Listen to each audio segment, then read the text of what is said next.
संयुक्त नेपाली सङ्गति को सम्पूर्ण आयोजक टिमलाई पास्टर फुर्कज्यू लगायत सम्पूर्ण विभिन्न मण्डली जो जोडिनु भएको छ यहाँहरू सबैलाई धन्यवाद टक्राउँछु। येशू ख्रीष्टको नाउँमा यहाँहरू सबैलाई अभिवादन अनि सलोम भन्न चाहन्छु। यसरी हाम्रो बिचमा कतिजना पास्टर्सहरू हुनुहुन्छ, इभन जुत्ता दाजु हामीसँग जोडिनु भएको छ, सम्पूर्ण लिडर्सहरूलाई थ्याङ्क यू भन्न चाहन्छु मलाई यो अवसर दिनु भएको लागि। यो समय तपाईँको अगाडि मैले पास्टरलाई सोधेको छुइनँ कति मिनट हो भनेर चाहिँ। यो अहिलेको सेसन मैले त्यहाँ चाहिँ स्केड्युलमा चाहिँ हेरिन, माफ गर्नुहोस् है त। 1 घन्टा पास्टरजी, 1 घन्टा। 1 घन्टा ओके। हाम्रो ओके, मेरो घडीमा 11:05 भएको छ। म 12:05 हुँदा सिद्ध्याउने छु। हजुर सिद्ध्याइन भने हजुरले मलाई औँलो देखाउनु भयो हुन्छ, अथवा म रोक्ने छु। कोही बेला पास्टरहरू नि एकदम बोल्नुको लागि जोस हुन्छ, त्यसले गर्दा चाहिँ बढी गयो भने मलाई तपाईँले सिग्नल दिनुभयो पनि हुन्छ। यहाँहरू सबैलाई स्वागत गर्न चाहन्छु र कतिजना फेसबुकबाट जोडिनु भएको छ र यहाँहरू सबैलाई प्रभु यीशु ख्रीष्टको नाममा अभिवादन टक्राउँदै परमेश्वरको वचनको सेवामा यहाँहरूलाई म स्वागत गर्न चाहन्छु। जतिजना डायस्पोरामा हुनुहुन्छ, तपाईँहरू विभिन्न कारणले गर्दाखेरि देशको बाहिर हुनुहुन्छ अहिले र साथसाथै विभिन्न ठाउँबाट जोडिनु भएको छ, यहाँहरू सबैलाई स्वागत गर्न।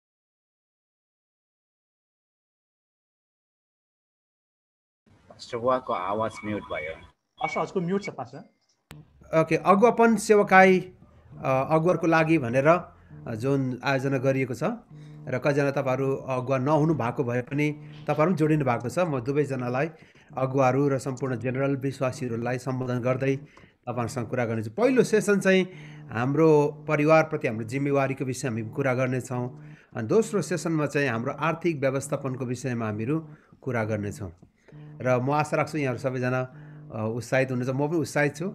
र मेरो फ्यामिली टिचिङ चाहिँ थुप्रै प्रवचनहरू हाम्रो साथीले राख्नु भएको छ। मेरो चाहिँ आफ्नो युट्युब छैन, म आफ्नो केही पनि छैन मेरो। साथीले जहाँ जहाँ खिच्नुहुन्छ उहाँले राखिदिनु भएको छ। तर मैले अलि नयाँ नयाँ सिरिजहरू ल्याउने कोसिस गरिरहेको छु। अनि यो सिरिज चाहिँ मैले सेकेन्डचोटि तपाईँसँग बोल्दैछु, यो वचन दोस्रोचोटिमा तपाईँ बिचमा बोल्दैछु। मैले प्राय राखेको छैन, अहिलेसम्म युट्युबमा आएको छैन। त्यसले गर्दाखेरि चाहिँ तपाईँहरूलाई अलिकति नयाँ परिवेशमा होस् भन्ने मेरो इच्छा पनि छ। ओके, यहाँहरू सबैजना तयार हुनुहुन्छ होला? प्रार्थना भइसकेको छ। यहाँहरू सबैलाई स्वागत गर्न चाहन्छु। म सधैँ यो दुईवटा पद जहिले पनि पढेर सुरु गर्ने गर्छु, किन यो पद चाहिँ मेरो जीवनको लागि एकदम महत्त्वपूर्ण भएको कारणले गर्दाखेरि पनि हो। अनि त्यो चाहिँ पहिलो खण्ड चाहिँ पहिलो तिमोथी 3:15 पद र अर्को चाहिँ एफिसीको पत्र 3:21 पद। यो दुईवटा पद म पढेर यहाँहरूसँग परिवारको हाम्रो जिम्मेवारीको विषयमा कुरा गर्नेछौँ। पावलले दुवै पत्र लेखेका हुन्, अनि एउटा चाहिँ तिमोथीलाई र अर्को चाहिँ तिमोथीले सेवकाई गरेको मण्डली एफिससलाई लेखेको यो पत्रबाट म तपाईँसँग पढ्न गइरहेको छु। पहिलो तिमोथी 3:15 पद। ताकि कतै म ढिलाएँ भने पनि परमेश्वरको घराना जो जीवित परमेश्वरको मण्डली हो, सत्यको खाँबो र आड हो, त्यहाँ कसरी चल्नुपर्छ सो तिमीले जानिराख। तपाईँले याद गर्नुभयो पावलको ठुलो इच्छा छ तिमोथीलाई भेट्नको लागि। अनि तिमोथी चाहिँ एउटा जवान पास्टर, एफिससको मण्डलीको उनी पास्टर छन् र उनी थुप्रै चुनौतीको बिचमा पनि निरन्तर सेवाकाई गरिराखेका छन्, जवान व्यक्ति। अनि पावलको इच्छा छ तिमोथीलाई भेट्ने, तर पनि पावललाई थाहा छैन उनी भेट्न सक्छन् सक्दैनन् उनी जेलमा भएको कारणले। तर पावलले यसो भन्छन्, म आउनलाई ढिलो गरेँ भने पनि जो जीवित परमेश्वरको मण्डली हो, जो सत्यको खाँबो हो र आड हो, त्यहाँ कसरी चल्नुपर्छ सो तिमीले जानिराख। ओके, मण्डलीलाई चाहिँ पावलले के भन्यो भने चाहिँ परमेश्वरको घराना, the household of god, god's household, परमेश्वरको घराना। अनि जो चाहिँ परमेश्वरको मण्डली, अनि जो चाहिँ सत्यको खाँबो र आड हो, the church which is the living god, which is the pillar and the foundation of the truth. Pillar नेपालीमा चाहिँ आड भनेर लेखेको छ, तपाईँले त्यसलाई गलत बुझ्नु हुँदैन। सत्यको खाँबो, the pillar of foundation, pillar and the foundation of the truth. त्यो चाहिँ मण्डली सत्यको खाँबो र सत्यको जग पनि हो। अनि त्यहाँ तिमीले कसरी चल्नुपर्छ सो तिमीले जानिराख। ओके, तपाईँ र मैले बुझ्नुपर्ने कुरा चाहिँ के हो भन्दाखेरि चाहिँ मैले तपाईँसँग सेयर गर्न गइरहेको जुन विषयतिर म तपाईँलाई लगिराखेको छु, परमेश्वरले तपाईँ र हामीलाई विशेष उद्देश्यको लागि बोलाउनु भएको कारणले तपाईँ र हामीले कसरी चल्नुपर्छ, विशेष गरी हामी लिडर्सहरू अगुवाहरू कसरी जिउनु पर्छ त्यसको बारेमा चाहिँ पावलले भन्छ तिमीले जानिराख people ought to conduct themself in God's household परमेश्वरको घरानामा परमेश्वरका जनहरूले कसरी व्यवहार गर्नुपर्छ तिनीहरूको चालचलन आचरणहरू कस्तो हुनुपर्छ त्यो चाहिँ तिमीले जानिराख भनेर पावलले भन्दछ है त यु विल नो तिमीले जान्नेछौ तिमीले यो कुरा जान अब हामी यो विषयतिर गइराखेका छौँ हामी एउटा क्रिस्चियन भएको कारणले हाम्रो जीवन संसारको अन्य मानिसहरूभन्दा हाम्रो जीवन फरक हुनुपर्छ हाम्रो जीवनको चालचलनहरू हाम्रो परिवारहरू हाम्रो मण्डलीहरूको हाम्रो जीवन सम्पूर्ण कुराहरूमा हामी संसारमा जिउने मानिसहरूभन्दा फरक हुनुपर्छ किनकि प्रभु यीशु ख्रीष्ट आफैले पनि भन्नुभयो तिमीहरू संसारका ज्योति हौ अनि यसोले यसो पनि भन्नुभयो तिमीहरू जगतका नुन हौ ओके नुन र ज्योति यस संसारको निम्ति बन्नलाई प्रभु यीशुले हामीलाई बोलाउनु भयो अनि पावलले त यसो भन्छन् उहाँले हामीलाई अन्धकारबाट गजबको ज्योतिमा ल्याउनु भयो पत्रुसले पनि त्यही कुरा भन्छ उहाँले हामीलाई अन्धकारबाट ज्योतिमा सार्नु भयो यसका हामी ज्योतिका सन्तान भई यस संसारमा हामी चम्कनको निम्ति परमेश्वरले हामीलाई बोलाउनु भएको छ यसकारण यस संसारमा चम्कनेहरू यस संसारमा ज्योति भएर जिउनको लागि नुन भएर जिउनको लागि तपाईँ र मैले कसरी क्रिस्चियन जीवन जिउनु पर्छ त्यो विषयमा हामीले जान्नुपर्छ पावलले भन्छ तिमीले जानिराख कसरी त्यो सत्यको खाँबो अथवा जो जग हो फाउन्डेसन अनि पिलर जुन छ परमेश्वरको मण्डली हो जो परमेश्वरको घराना पनि हो त्यहाँ कसरी जिउनु पर्छ सो तिमीले जानिराख यसका म तपाईँलाई जुन पारिवारिक शिक्षातिर लगिराखेको छु अनि मेरो यो फाउन्डेसन चाहिँ यही नै हो कि हामीले कसरी जिउनु पर्छ त्यो विषय हामीले जान्नु आवश्यक छ ओके त्यसपछि अझै म तपाईँको बिचमा अहिले परिवारहरू चाहिँ ग्लोबल्ली संसारभरि पारिवारिक परिस्थितिहरू ठुलो चेन्जेसहरू आइरहेछ अहिले हामी 21औं शताब्दीमा थुप्रै कुराको चेन्जेसहरू आयो तपाईँले गएको 10 वर्षमा हेर्नुभयो भने यति ठुलो परिवर्तन संसारमा भयो टेक्नोलोजीको कुरा त हामीले अकल्पनीय रूपमा वृद्धि भएर गयो तपाईँले याद गर्नुभयो 3 वर्ष अगाडि चलाएको कतिवटा प्रोग्रामहरू अहिले चल्दैन 3 वर्ष अगाडिको अहिले मोबाइलहरू कति धेरै अपग्रेडेड भएर गयो हाम्रो ल्यापटपहरू अब अहिले पहिलाको फ्लपीहरू डिस हो हैन डिस ड्राइभहरू हाल्ने कुराहरू बन्द भएर गयो अब पेन ड्राइभबाट अब अहिले पेन ड्राइभ पनि हराएर गइसक्यो अब अहिले तपाईँले याद गर्नुभयो कति धेरै टेक्नोलोजीहरू चेन्जेस भएर गयो यति ठुलो फड्को संसारले फड्को मारिरहेको यो युगमा यो समयहरूमा हामी संसारमा छौँ त्यसको साथसाथै यो संसारको प्रविधिहरू संसारको परिवर्तन सँगसँगै यसले हाम्रो मण्डली र हाम्रो परिवारहरूलाई पनि यसले प्रभाव पारिरहेको कुरा चाहिँ हामी जानकार नै छौँ र विश्वव्यापी रूपमा परिवार के भइरहेको छ अब वेस्टर्न वर्ल्डलाई तपाईँले हेर्नुभयो इस्टर्न वर्ल्डलाई पश्चिमी राष्ट्रहरू र पूर्वीय देशहरू हेर्नुभयो भने केही चेन्जेसहरू केही फरकपना भए तापनि केही डिफ्रेन्सेस भए तापनि तपाईँले याद गर्नुभयो ग्लोबल्ली संसार चाहिँ एक भएको कारणले अब संसार चाहिँ एउटै भएर गइरहेछ किनकि इलेक्ट्रोनिक प्रविधिको कारणले इन्टरनेटको प्रविधिको कारणले गर्दा चाहिँ संसारको कल्चरहरू पनि संसारको इभन धेरै कुराहरू चाहिँ एक भएर गइरहेछ त्यो युगमा हामीहरू छौँ अनि हाम्रो फ्यामिलीलाई हामीले फोकस गर्नुपर्ने जोड दिनुपर्ने महत्त्वपूर्ण समयहरू पनि आएको जस्तो लाग्छ 10 वर्ष अगाडिको घटना हेर्दै गर्दाखेरि र अहिलेको घटना हेर्दाखेरि चाहिँ ठुलो चेन्जेसहरू आएको छ र हाम्रो परिवारहरूलाई पनि त्यसले प्रभाव पारिरहेको हामी देखिरहेका छौँ ओके अब पश्चिमा देशहरूमा के भइरहेको छ म केही कुरा तथ्याङ्कहरू पढेर अगाडि बढेँ सन् 2019मा अमेरिकाको 1000 जवानहरू जो उमेर पुगेका जवानहरूमध्ये 1000 मध्ये 33 जनाले मात्रै बिहा गरे भनेर लेखेछ है तपाईँ कल्पना गर्नुहोस् 1000 बिहा गर्न उमेर पुगेका जवानहरूमध्ये 33 जनाले बिहा गरे भने चाहिँ विवाहको कुरा चाहिँ के भएर गइरहेछ फ्यामिलीको कुराहरू तपाईँ कल्पना गर्न सक्नुहुन्छ विवाह गर्ने कुरा चाहिँ घट्दै गइरहेछ तपाईँले गएको 30 वर्षको 40 वर्षको पश्चिमा देशहरूको तथ्याङ्क हेर्नुभयो भने चाहिँ इभन डिभोर्सको कुराहरू पनि घटेर गएको तथ्याङ्कले देखाउँदछ है इभन अमेरिकाको पनि अहिलेसम्मको सबैभन्दा हाइएस्ट डिभोर्स चाहिँ घटेर गएको अमेरिकाको तथ्याङ्कमा छ तर त्यसको कारण चाहिँ रिसर्चरहरूले चाहिँ के कुरा पत्ता लगायो भन्दाखेरि चाहिँ खास त्यो चाहिँ डिभोर्स नभएको कारणले घटेको होइन तर विवाह गर्नेहरू नभएको कारणले अब बिहा गर्नेहरू मान्छे छैन लिभिङ रिलेसनसिपमा बस्ने बिहा पूर्व नै यौन सम्बन्ध राख्ने नानीहरू जन्माउने त्यसले गर्दा चाहिँ ठुलो समस्याहरू भइरहेको छ, जसको कारणले अहिले 18 वर्षदेखि मुनिका नानीहरू अमेरिकामा हेर्नुभयो भने 33% नानीहरू 18 वर्षदेखि मुनिका नानीहरू चाहिँ एकल आमाहरूले एकल बुवाले हुर्काउँदैछ। हामी सिङ्गल प्यारेन्ट्स भन्छौँ, एउटै आमा भयो, किन डिभोर्सको कारणले गर्दाखेरि चाहिँ अथवा विवाह नगरी नै नानी जन्माउने भएको कारणले गर्दाखेरि चाहिँ धेरै भएर अहिले अब इभन सानो नानीको हिसाब गऱ्यौँ लगभग 46% अहिले अमेरिकाका आमाहरू चाहिँ सिङ्गल मदर्सहरू छ भन्छ। बाउ छैन, आमाले एक्लै नानी हुर्काउँदैछ। अब त्यो कुराको प्रभाव चाहिँ अब युरोपतिर हेऱ्यौँ लगभग 15% नानीहरू चाहिँ एकल अभिभावकले हुर्काउँदैछ, सिङ्गल प्यारेन्ट्सहरूले हुर्काउँदैछ। अब चाइनाको 3% छ, अफ्रिकातिर हेऱ्यौँ 4% जति रहेछ, र इन्डियाको हेर्दाखेरि चाहिँ 5% रहेछ सिङ्गल मदर्सहरू, सिङ्गल फादर्सहरू, एकल आमा बुवाले हुर्काएको नानीहरू चाहिँ। अब नेपालको तथ्याङ्क हेऱ्यो भने इन्डियासँग धेरै क्लोज छ हाम्रो कल्चरली पनि।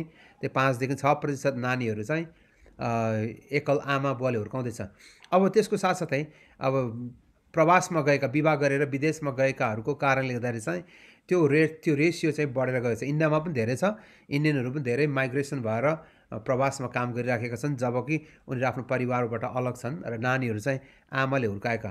तपाईँले कल्पना गर्नुहोस्, इन्डियाको लगभग कति छ, 135 मिलियनमा तपाईँको 5%देखि 6% भनेको चाहिँ धेरै ठुलो सङ्ख्यामा हो। तपाईँको कल्पना गरौँ, लगभग 2 करोडभन्दा बढी पर्छ कि जस्तो लाग्दैछ मलाई।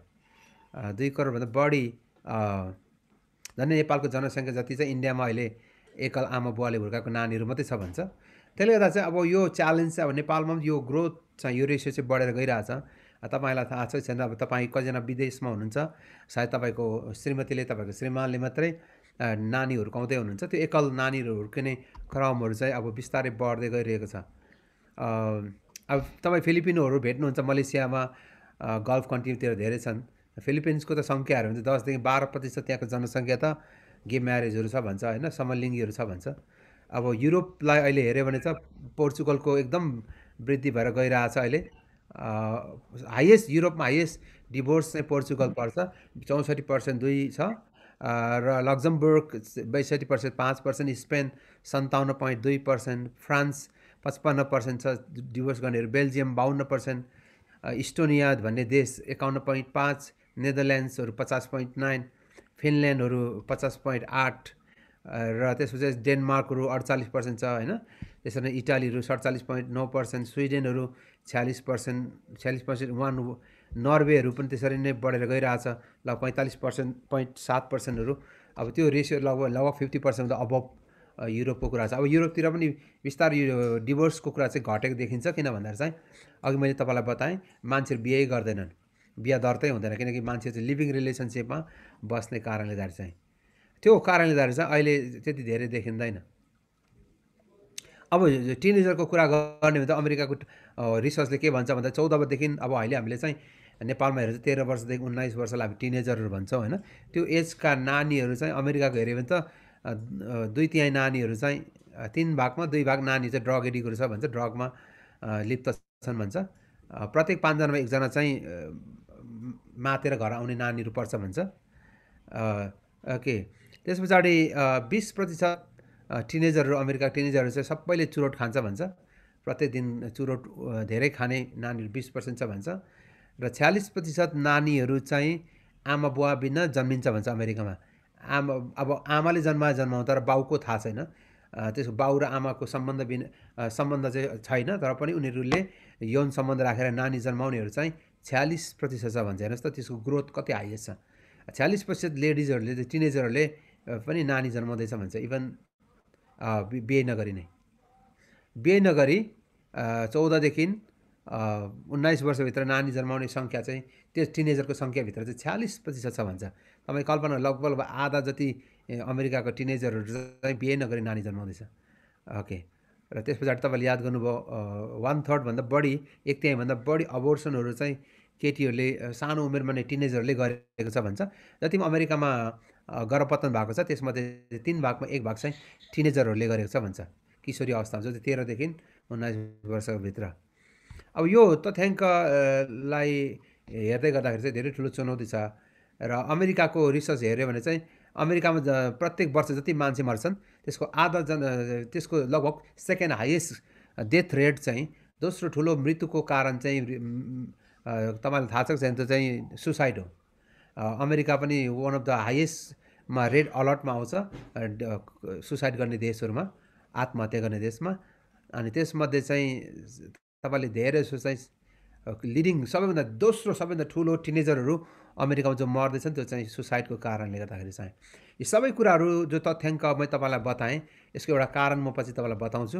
अब एसियाकै कुरा गर्ने भने चाहिँ तपाईँले अब अहिले थाइल्यान्डहरूमा पनि त्यो रिसर्च भइरहेछ र लास्ट 10 इयर्समा थाइल्यान्डमा टिनेजरको बिचमा सबैभन्दा ठुलो नैतिक क्राइसिस भएर गयो भन्छ।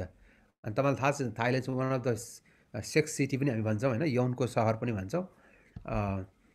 र त्यसपछि सिङ्गापुरको 2019मा हेऱ्यो भने चाहिँ पार्लियामेन्टमा ठुलो बहस भएको थियो। त्यो बहस चाहिँ के भएको थियो भने अब तपाईँलाई थाहा छ एसियामा त Singapore one of the richest city भन्छ र one of the expensive city पनि भन्छौँ, महँगो सहर भन्छौँ। र सिङ्गापुरको अहिले हेर्दाखेरि चाहिँ 2019 सालको पार्लियामेन्टमा ठुलो बहस चाहिँ के भयो भन्दाखेरि चाहिँ संसद भवनमा चाहिँ अब सिङ्गापुर सरकारले चाहिँ परिवारको लागि सबैभन्दा धेरै पैसा खर्च गर्नुपर्छ। हाम्रो बजेट चाहिँ अब फ्यामिली निर्माणमा केन्द्रित गर्नुपर्छ। किन भन्दा चाहिँ अब पैसा त सबै कुरा छ, आर्थिक कुराहरू प्रत्येकको आय स्रोत राम्रो छ, तर विदेशमा पढ्नु जाने विभिन्न कामको कारणले घरेलु समस्याको कारणले गर्दाखेरि चाहिँ परिवारहरू ठुलो तनावबाट गुज्रिरहेको छ भन्ने कुरा तपाईँले याद गर्नुभयो। आर्थिक कुरा नै सबै कुराको समाधान चाहिँ होइन हो, आर्थिक कुराहरू हाम्रो जीवनको लागि अपरिहार्य छ, तर प्रियहरू पैसा नै सबै कुरा चाहिँ होइन। नत्र भने सिङ्गापुरमा आर्थिक रीतिले त्यहाँको प्रत्येक व्यक्तिको पर क्यापिटल इन्कम हेऱ्यो भने चाहिँ अमेरिकाभन्दा मेरो विचारमा सिङ्गापुर धेरै माथि छ प्रति व्यक्ति आय हेऱ्यो भने चाहिँ। र अमेरिकाले कमाउने भन्दा पनि ज्यादा सिङ्गापुरको नागरिकले कमाउँछ। तर पनि किन परिवारहरू ध्वस्त भएर गइरहेछ, किन परिवारमा समस्या छ, किन पार्लियामेन्टमा यो कुराको बहस भयो, किन सिङ्गापुरको सरकारले अब ठुलो पैसा चाहिँ फ्यामिलीलाई कसरी निर्माण गर्ने हो, परिवारको लागि कसरी इन्भेस्ट गर्ने हो, त्यो विषयमा सोच्नुपर्छ भनेर बहस भयो। त्यसको लागि चाहिँ अब सायद धेरै समय चाहिँ परिवारलाई कसरी श्रीमतीले बिताएको छ कि छैन त्यो चाहिँ गभर्मेन्टले चेक गर्नुपर्ने कुराहरू चाहिँ त्यहाँ बहस भएको थियो। सरकारले चाहिँ बुढाबुढीसँगै बस्छ कि बस्दैन, र उसले परिवारलाई समय दिन्छ कि दिँदैन, उसले काममा कति समय दिन्छ, परिवारमा कति समय दिन्छ, त्यो विषयमा चाहिँ सरकारले नै मोनिटरिङ गर्नुपर्छ हरेक बुढाबुढीलाई श्रीमतीलाई भनेर त्यो विषयमा बहस भएको थियो। अब यो कुराले एउटा कुरालाई चाहिँ निश्चित गर्छ कि परिवारहरूमा फोकस गर्नुपर्ने कति जरुरी छ। तपाईँ र म परमेश्वरको घरनाहरू झन् बढी कति धेरै परिवारलाई हामीले याद गर्नुपर्ने, वास्ता गर्नुपर्ने, टाइम दिनुपर्ने। प्रियहरू मैले तपाईँलाई यो तथ्याङ्क अलिकति बताएको, एउटा थुप्रो तथ्याङ्कहरू छ तर म अहिलेलाई यहीँ राख्छु संसारभरि के भइरहेको छ भनेर। मैले यो कुरा बताउनु पर्ने कुरा चाहिँ के छ भन्दा चाहिँ हामी एउटा आत्मिक लडन्तमा छौँ। यो चाहिँ एउटा स्पिरिचुअल वारफेयर नै हो, जुन आत्मिक लडन्त हाम्रो अग्रज पहिलो हाम्रो आमा बुवा आदम र हव्वाले सङ्घर्ष गरे, कसरी उनको परिवारलाई शैतानले ध्वस्त बनायो र उनीहरू कसरी पापमा पतित भए, अनि त्यसको प्रभाव हरेक जेनेरेसनमा पुस्ताहरूमा सर्दै आएको हामी देख्दछौँ। अनि हामीले चाहे पनि नचाहे पनि हामी सबै एउटा आत्मिक लडन्तभित्र छौँ। तपाईँहरू कतिजना परिवारको विषयमा चुनौतीको सामना गर्दै हुनुहुन्छ, तपाईँले बुझ्नुपर्ने कुरा, मैले बुझ्नुपर्ने कुरा छ यो चाहिँ एउटा आत्मिक स्पिरिचुअल वारफेयर नै हो, आत्मिक लडन्त हो। यसको विषयमा हामीलाई थाहा हुनुपर्छ, हाम्रो ज्ञानमा हामीलाई थाहा हुनु आवश्यक छ। साथसाथै हामीलाई परमेश्वरको ज्ञान र बुद्धिको खाँचो छ। तपाईँ र मेरो व्यक्तिगत जीवनमा यसकारण पनि हाम्रो परिवारमा त्यो जागृतिको खाँचो छ, तपाईँ र मेरो व्यक्तिगत जीवनमा त्यो जागृतिको खाँचो छ। त्यो विवेक र चेतनाको स्तरमा हामीहरू गहिरो रीतिले सोच्नुपर्ने समय आएको छ, किनकि एउटा ठुलो चेन्जेसहरू ग्लोबल्ली विश्वव्यापी रूपमा त्यो ठुलो परिवर्तनहरू आइरहेको छ, जुन परिवर्तनले चाहिँ आज हाम्रो परिवारहरूलाई प्रभाव पारि नै रहेको छ। तपाईँले कल्पना गर्नु 10 वर्ष अगाडि 15 वर्ष अगाडि तपाईँले याद गर्नुभयो भने चाहिँ अब स्क्रिन टच मोबाइलहरू चाहिँ धेरै थिएन। अब मैले स्क्रिन टच मोबाइल लिएको भनेको 10-12 वर्ष पनि भएको छैन होला। त्योभन्दा अगाडि त्यस्तो मोबाइलहरू थिएन, खालि फोन कल मात्रै हुन्थ्यो। तर अहिलेको प्रविधि आउने बित्तिकै कति धेरै ठुलो चेन्जेस आयो। म कतिवटा घरमा जान्छु, नानीहरू यति धेरै मोबाइलप्रति क्रेजी छन् होइन, त्योको प्रोग्रामप्रति, कार्टुनहरूप्रति, र उनीहरू धेरैजनाले सानो उमेरमा चस्मा लाउनु पर्ने अवस्था छ। धेरैजनाले आफ्नो आमा बुवाले आफ्नो नानीलाई कन्ट्रोल गर्न नसकेको कुराहरू पनि छन्। यो थुप्रै चेन्जेसहरू आइरहेछ। अहिलेको प्रविधिले जुन परिवर्तन ल्यायो, ग्लोबल्ली धेरै ठुलो चेन्जेसहरू आइरहेछ। तपाईँले याद गर्नु नेपालको पाहाडमा पनि अहिले इन्टरनेट पुगेको छ, डाटाहरू पुगेको छ, त्यसले गर्दा ठुलो चेन्जेसहरू आइरहेछ। अब यो साथसाथै प्रविधिले ल्याएको यो विकासको लागि परमेश्वरलाई धन्यवाद दिन्छौँ, तर यसले थुप्रै परिवारलाई चुनौतीमा पनि यसले चुनौतीको एउटा बिचमा परिवारलाई यसले धकेलेको छ। त्यसले गर्दा हामी सबैजना यो विषयमा सजग रहनु आवश्यक छ। यसको हाम्रो फ्यामिलीको विषयमा हामी अवेर हुनुपर्ने जरुरी छ। हाम्रो टाइमहरू हाम्रो समयहरू चाहिँ प्रविधिले ध्वस्त बनाउने कामहरू गरिरहेछ अनि हामी सबैजना यो विषयमा सजग रहनु आवश्यक छ। आरसी स्प्रोल भन्ने परमेश्वरको दास अहिले थियोलोजियन पनि हुन् अनि पास्टर पनि हुन्। उनले उनको किताबमा के लेखे भन्दा छ 21औं शताब्दीमा ठुलो क्रान्ति आइरहेको छ अनि यो क्रान्ति चाहिँ आर्थिक क्रान्ति पनि होइन, राजनीतिक क्रान्ति पनि होइन, औद्योगिक क्रान्ति पनि होइन, प्रविधिको क्रान्ति पनि होइन, तर यौनको क्रान्ति हो। अनि यो क्रान्तिले चाहिँ यो यौनको सेक्सुअल रिभोल्युसन जो आउँदैछ, यौनको क्रान्ति रेभोल्युसन, यसले चाहिँ 21औं शताब्दीको मानव जातिलाई यसले सबैभन्दा बढी ध्वस्त बनाउनेछ। संसारमा कुनै कुराहरू छ भने अहिले तपाईँ सोच्दै हुनुहुन्छ होला प्रविधिले गर्दाखेरि, मोबाइलले गर्दा, इन्टरनेटले गर्दाखेरि मेरो छोराछोरी बिग्रे, मेरो परिवारहरू बिग्रे। तर तपाईँले याद गर्नु आरसी स्प्रोलसँग म सहमत छु। 21औं शताब्दीमा आइरहेको एउटा ठुलो क्रान्ति, ठुलो रेभोल्युसन जो आउँदैछ, यो क्रान्ति चाहिँ औद्योगिक क्रान्ति पनि होइन, आर्थिक क्रान्ति पनि होइन, राजनीतिक क्रान्ति पनि होइन, प्रविधिको क्रान्ति पनि होइन, टेक्नोलोजीको रिभोल्युसन पनि होइन, तर यौनको क्रान्ति हो। अनि यसले 21औं शताब्दीलाई सबैभन्दा बढी ध्वस्त बनाउनेछ। बुझ्नुभयो भने यो ठुलो यो रेभोल्युसन विश्वव्यापी आइरहेको छ, यो चाहिँ यौनको क्रान्ति हो। त्यसले गर्दाखेरि चाहिँ हामीले याद गर्नुपर्ने चाहिँ अब हामीले फ्यामिलीलाई पनि फोकस गर्न सकेन भने कसरी यसले ध्वस्त बनायो। आजको युवा पिँढीहरू नेपालको 2011को तथ्याङ्कमै यो कुरा स्पष्ट थियो कि प्रत्येक 5 जनामा 2 जना जवानहरूले विवाह अगाडि नै यौन सम्बन्ध राखेका छन्। र मलाई लाग्छ अहिलेको 2020मा 21मा आइपुग्दा मेरो विचारमा नेपालको लगभग 80% जवानहरूले विवाह अगाडि नै यौन सम्बन्ध राखेका छन्। अनि त्यसपछि मेरो विचारमा 50%मा बढीको चाहिँ multiple sexual relationship before marriage, विवाह पूर्व नै यौन सम्बन्ध, कयौँपल्ट यौन सम्बन्ध राख्नेहरू जवानहरू नेपालमा 50% भन्दा ज्यादा छन्। हाम्रो जवानहरू हामीहरू कहाँ छौँ? यसले जवानहरूलाई मात्र होइन, यसले विवाहितहरूलाई पनि गम्भीर असर पुर्याएको छ। अहिले तपाईँले याद गर्नुभयो चाहिँ वेस्टर्न युरोपियनहरू र अमेरिकन रिसर्चहरू तपाईँले पढ्नु भने चाहिँ त्यहाँको प्रत्येक विवाहितहरूको चाहिँ 40% विवाहितहरू चाहिँ एक्स्ट्रा म्यारिटल लभ एफेयर छ भन्छ। विवाहभन्दा बाहिर सम्बन्ध राख्ने, विवाह गरेकोहरू तर विवाहभन्दा बाहिर पनि सम्बन्ध भएकाहरू, अथवा विवाहित पुरुष हो भने उसले विवाह बाहिर गएर पनि अर्को केटीसँग चाहिँ उसको लभ एफेयर भएको प्रेम प्रसङ्ग चल्नेहरू चाहिँ र दिदीबहिनीहरू पनि विवाहितहरू पनि विवाह गरेर पनि पर पुरुषसँग सम्बन्ध राख्नेहरू चाहिँ वेस्टर्न कन्ट्रीहरू चाहिँ 40% छ भन्छ। अब एसियन कन्ट्रीहरूमा छैन त म भन्दिनँ, हाम्रो एसियाको देशहरू पनि, पूर्वीय देशहरू पनि यो विषयमा अब अघि मैले भने ग्लोबली हामी एउटै क्षेत्रमा हामी अघि एकसाथ बढिरहेको कारणले गर्दा चाहिँ यो कुराहरू बढेर गइरहेको छ। अब अहिलेको यो जेनेरेसन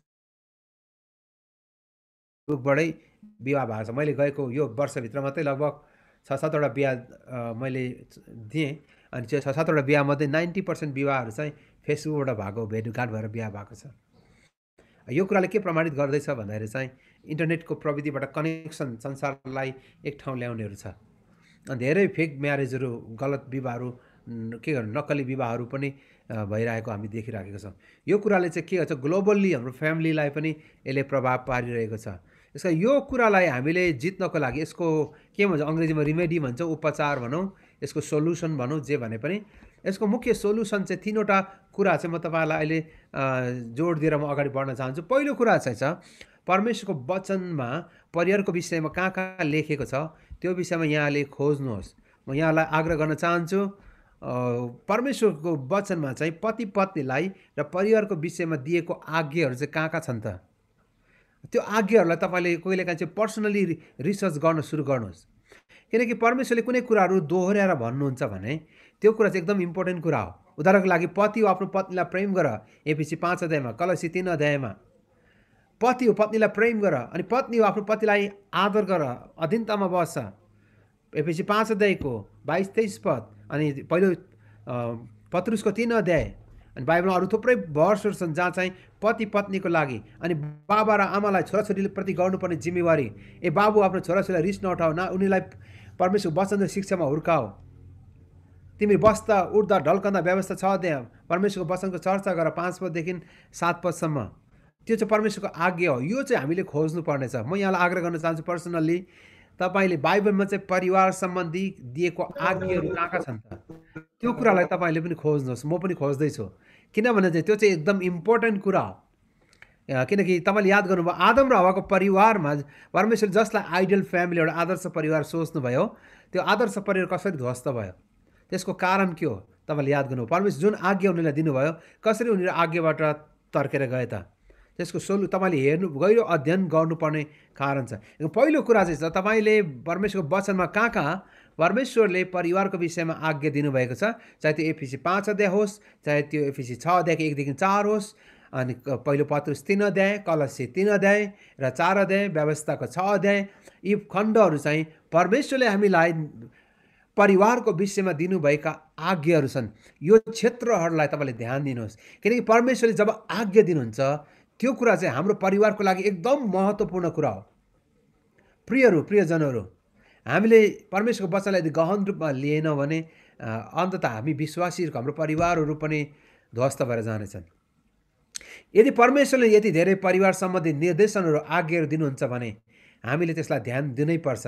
किनभने परमेश्वरले यति धेरै आज्ञा दिनुभएको छ भनेर तपाईँले कहिले मनन गर्नुभयो भने, त्यसलाई तपाईँले याद गर्नुभयो भने त्यसले तपाईँलाई आफ्नो परिवारप्रति जिम्मेवार हुनको निम्ति सहायता गर्नेछ। बाइबलले परिवारको सम्बन्धी के आज्ञा दिएको छ त्यसलाई तपाईँले पहिलो कुरा चाहिँ look for the command of god for the family. परमेश्वरको वचनमा परिवारको विषयमा दिएको आज्ञा कहाँ कहाँ छ खोज्नुहोस्। दोस्रो कुरा चाहिँ छ परिवारको निम्ति परमेश्वरले दिनुभएका प्रतिज्ञाहरू खोज्नुहोस्, परमेश्वरका प्रतिज्ञाहरू खोज्नुहोस्। ओके, आउनुहोस् त हामी एक दुईवटा पदहरू अहिले हेर्नु चाहिँ प्रेरितको 2 अध्यायको 38 र 39, प्रेरितको 2 अध्यायको 38 र 39 म यहाँको लागि पढ्न गइरहेको छु। सायद म स्क्रिनमा पनि तपाईँलाई यहाँ राख्नुपर्छ लाग्यो।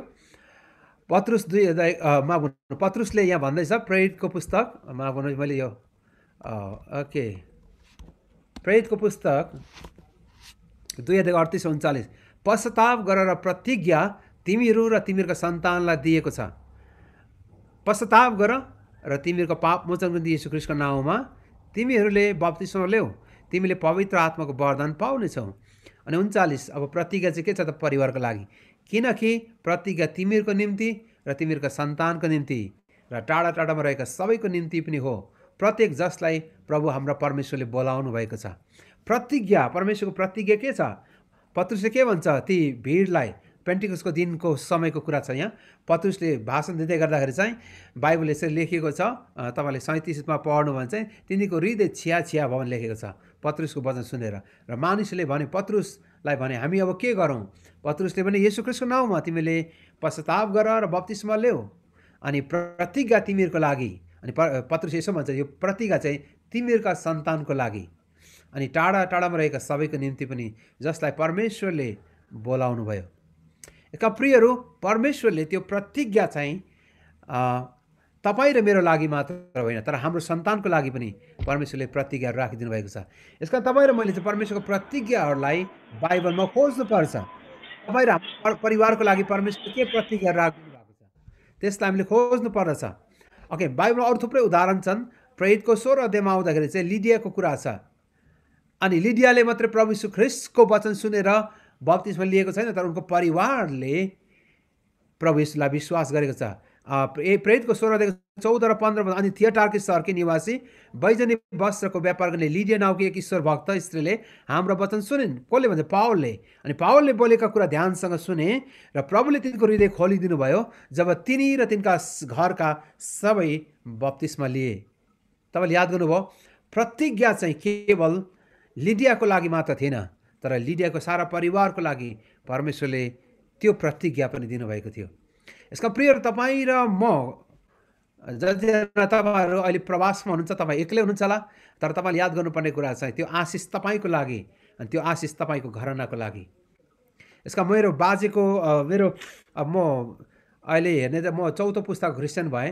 मेरो बाजेको पनि आमा विश्वासी हुनुभएको कारणले पहिला त मेरो बाजेले प्रभुलाई विश्वास गर्नुभयो, तर मेरो बोजू त्यहाँदेखि मेरो बाजेको पनि मम्मी हुनुहुन्थ्यो, मेरो जिजु आमा, उहाँले पनि प्रभुलाई विश्वास गर्नुभयो। त्यो कारणले चाहिँ म अहिले 4औं पुस्ताको क्रिस्चियन।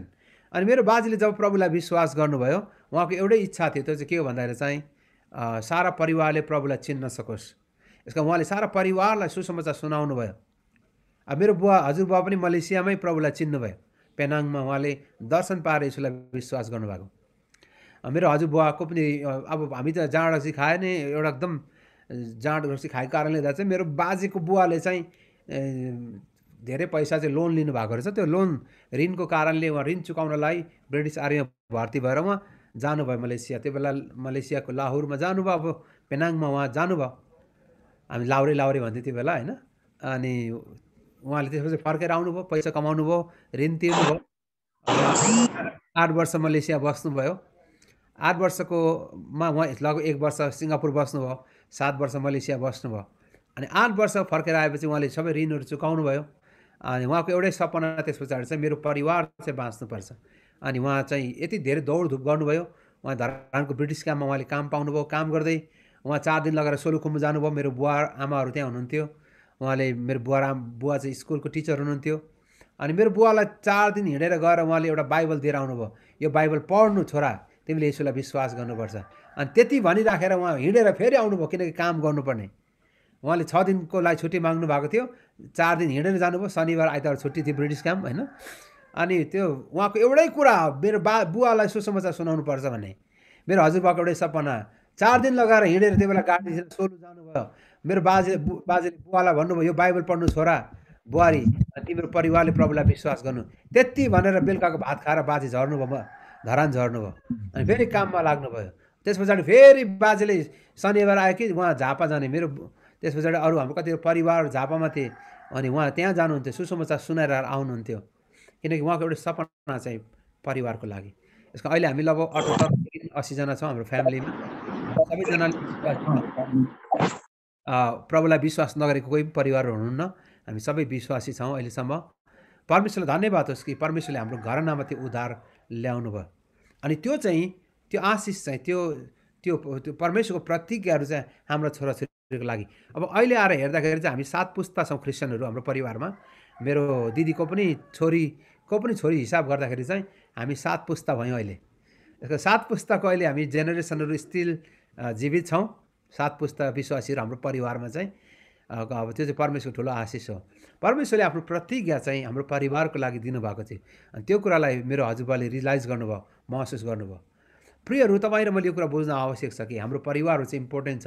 किनकि परमेश्वरको प्रतिज्ञा चाहिँ हाम्रो लागि मात्र होइन, तर हाम्रो छोराछोरीको लागि पनि परमेश्वरले दिनुभएको छ। त्यसमा तपाईँले जेलको हाकिम तुरुन्तै त्यो 16 अध्यायमा तपाईँले 31 पद पढ्नु भने हामी सबैलाई थाहा छ कसरी पत्रुस पाउल र सिलासलाई एकजना जोखाना हेर्ने केटीलाई त्यसको स्पिरिट दुष्ट आत्मा उसको जीवनमा निस्केर गएपछि तपाईँलाई थाहा छ उसको मालिकले चाहिँ पैसा कमाउने बाटो बन्द भएको देखेर चाहिँ पाउल र सिलासलाई तान्दै जेलमा लगे र उनीहरू जेलमा थिए। अनि कसरी तपाईँलाई थाहा छ राति उनीहरू गीत गाउँदै गर्दा जेलका ढोकाहरू खुले भुइँचालो आएको कारणले र कैदीहरू भाग्यो होला भन्ठानी जेलका हाकिमले आत्महत्या गर्नु लाग्दा पावलले रोक्दछ। अनि त्यो जेलको हाकिम छक्क पर्छ, यत्रो जेलको ढोका खोलेर किन भागेन भनेर। अनि उनले भन्छ हामीले के गरौँ। अनि पावलले भन्छ तपाईँले येशू ख्रीष्टको नाउँमा विश्वास गर्नुहोस्, तपाईँले उद्धार पाउनुहुनेछ। अनि तपाईँ र तपाईँको परिवारले, तपाईँले याद गर्नु मैले पहिलो अक्षरले त्यहाँ अन्डरलाइन गरेँ, तपाईँले उद्धार पाउनुहुनेछ, तपाईँ र तपाईँको परिवारले। अनि तपाईँलाई याद छ 32 र 33 पदमा त्यही कुरा लेखेको छ। त्यो जेलको हाकिमले प्रभुलाई विश्वास गरे, बप्तिस्मा लिए। त्यति मात्र होइन, उनका सारा परिवारले पनि बप्तिस्मा लिए।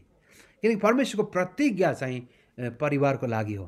जतिजना तपाईँहरू अहिलेसम्म तपाईँको परिवारहरू बाँच्नु भएको छैन, तपाईँहरू विदेशमा हुनुहुन्छ, सायद तपाईँको श्रीमती नेपालमा छिन्, विश्वास गरेको छैनन्, तपाईँको दिदीबहिनी त्यहाँ हुनुहुन्छ विदेशमा प्रवासमा, तपाईँको परिवार स्टिल नेपालमा हुनुहुन्छ, इन्डियामा हुनुहुन्छ, अरू देशमा हुनुहुन्छ, अहिलेसम्म विश्वास गर्नुभएको छैन। तपाईँले यो कुरा रियलाइज गर्नुहोस्, तपाईँ निरन्तर उनीहरूको लागि सुसमाचार गर्नुपर्छ, उनीहरू प्रभुलाई चिन्न सकुन्। उनीहरूको लागि तपाईँले निरन्तर वास्ता गरिराख्नुहोस्, किनकि त्यो चाहिँ तपाईँको लागि एकदम महत्त्वपूर्ण कुरा छ। यसमा तपाईँको र मेरो जीवनको लागि, तपाईँ र मेरो लागि मात्रै परमेश्वरको प्रतिज्ञा होइन, तर हाम्रो छोरा छोरीको लागि पनि। अनि अर्को महत्त्वपूर्ण तेस्रो महत्त्वपूर्ण कुरा चाहिँ हामीले याद गर्नुपर्ने कुरा चाहिँ अब पहिलो कुरा चाहिँ परमेश्वरको प्रतिज्ञाहरू खोज्नुहोस् परिवारको लागि। परमेश्वरले आज्ञाहरू के दिनुभएको छ, दोस्रो चाहिँ प्रतिज्ञाहरू के दिनुभएको छ, तेस्रो चाहिँ परमेश्वरले हरेक बुवाहरूलाई दिनुभएको लिडरसिपलाई पनि हामीले ध्यान दिनु आवश्यक छ। आत्मिक अगुवापनको लागि हरेक बुवालाई परमेश्वरले जिम्मेवार दिनुभएको छ। जतिजना श्रीमानहरू अहिले यहाँ मसँग जोडिनु भएको छ, म पनि श्रीमान हो, एउटा बुवा हो, अनि मसँगै बोल्दैछु अनि म तपाईँहरूसँग बोल्दैछु। अङ्ग्रेजीमा चाहिँ मेन टु मेन भन्छ होइन, म दाजुभाइसँग बोल्दैछु। आमाहरू दिदीबहिनी यहाँ हुनुहुन्छ, तपाईँ हरेस खाइहाल्नुपर्ने आवश्यक छैन। तर म तपाईँलाई बुवाहरूलाई यो कुरा, श्रीमानहरूले यो कुरा आग्रह गर्न चाहन्छु, तपाईँ परिवारको शिर भएको कारणले। किनकि एफिसी 5:23 पदले भन्दछ पति चाहिँ पत्नीको शिर हो। त्यसको अर्थ चाहिँ ठुलो हो। यो चाहिँ डिस्क्रिमिनेसनको कुरा होइन, तर यो चाहिँ लिडरसिपको कुरा हो, अगुवापनको कुरा हो। यसकारण श्रीमानहरू, दाजुभाइ जति विवाहितहरू हुनुहुन्छ, तपाईँ चाहिँ परिवारको शिर भएको कारणले, पुरुष चाहिँ परिवारको शिर भएको कारणले, जति विवाह गर्नुभएको छैन, भविष्यमा विवाह गर्ने भाइहरू, तपाईँले बिहा गर्नुभएपछि तपाईँ पनि एउटा परिवारको लिडरसिपको परमेश्वरले जिम्मेवारी श्रीमानलाई दिनुभएको छ। अहिले त्यो प्रकारको टिचिङ्सहरू पनि नेपालमा र विश्वव्यापी रूपमा आइरहेको छ। तपाईँलाई थाहा छ, पितृसत्तात्मक देश भएको कारणले नेपालमा धेरै व्यभिचार भएको, नेपालमा चाहिँ यो के भने बलात्कारको कुरा चाहिँ पितृसत्तात्मक देश भएर भएको भन्छ। यो सबैमा सत्यता केही पनि छैन। पितृसत्तात्मक देश भएको कारणले भएको होइन। ओके, पिता चाहिँ परिवारको लिडरसिप हो। त्यसको अर्थ पति पत्नी परमेश्वरले समान बनाउनु भयो, हामीलाई उहाँको स्वरूप र प्रतिरूपमा समान बनाउनु भयो, हामीलाई मुक्तिमा स्त्री पुरुषलाई समान बनाउनु भयो, हामीलाई चाहिँ दान वरदानमा परमेश्वर समान बनाउनु भएको छ। र परमेश्वरले हामीलाई अनन्त जीवनको कुराहरूमा उहाँले हामीलाई समान बनाउनु भएको छ। तर प्रियहरू, जिम्मेवारी चाहिँ फरक छ। परमेश्वरले हामीलाई जुन खेल्नुपर्ने जिम्मेवारी छ नि, त्यो चाहिँ फरक छ। धेरै मान्छेले यो कुरा बुझ्दैन। हरेक श्रीमान र श्रीमतीको एउटै जिम्मेवारी हुन्छ भन्ने होइन, त्यसको जिम्मेवारी फरक छ। परमेश्वरले त्यो फरक जिम्मेवारी दिनुभएको छ। हाम्रो दिदीबहिनीहरू पनि धेरै अगाडि आउनु भएको छ, त्यसको लागि धन्यवाद। शिक्षाको क्षेत्रमा पनि दिदीबहिनी अगाडि हुनुहुन्छ। तर परिवारको विषयमा जब परमेश्वरले कुरा गर्नुहुन्छ, परिवार चाहिँ एउटा के भनौँ, अङ्ग्रेजीमा इन्स्टिट्युसन भन्छ, एउटा सङ्गठन हो। परिवार भएको कारणले परिवारभित्र लिडरसिप चाहिन्छ। कुनै पनि कुरा सफल हुनको लागि लिडरसिप अति इम्पोर्टेन्ट कुरा छ। यसका हामी अगुवा भन्छ। मण्डलीमा पनि परमेश्वरले पास्टर दिनुभएको छ। सबै लिडर्स मात्रै किन भएर मात्रै हुँदैन, एकजना पास्टर चाहिन्छ। अब तपाईँले ब्याङ्कमा हेर्नु भने चाहिँ सिइओ भन्छ, हामी ब्याङ्क म्यानेजर हुन्छ। किन ब्याङ्क म्यानेजर? ब्याङ्क डुब्यो भने को जिम्मेवार हुन्छ भन्नुहोस् त? म्यानेजर जिम्मेवार हुन्छ। यद्यपि सबैजना कर्मचारीहरूले गलत काम गरे भने पनि तपाईँलाई थाहा छैन, ब्याङ्कको म्यानेजरलाई फायर गरिन्छ। किन भन्नुहोस् त? किन त्यो ब्याङ्क डुबाउनुमा मुख्य लिडरसिप चाहिँ म्यानेजरले जिम्मा लिएको कारणले। तपाईँले सङ्घ संस्थामा हेर्नु चाहिँ डाइरेक्टर हुन्छ, र त्यो सङ्घ संस्था डुब्यो भने, एनजिओ डुब्यो भने त्यो कमिटीले चाहिँ डाइरेक्टरलाई पकड्छ। के भयो डाइरेक्टर साहब?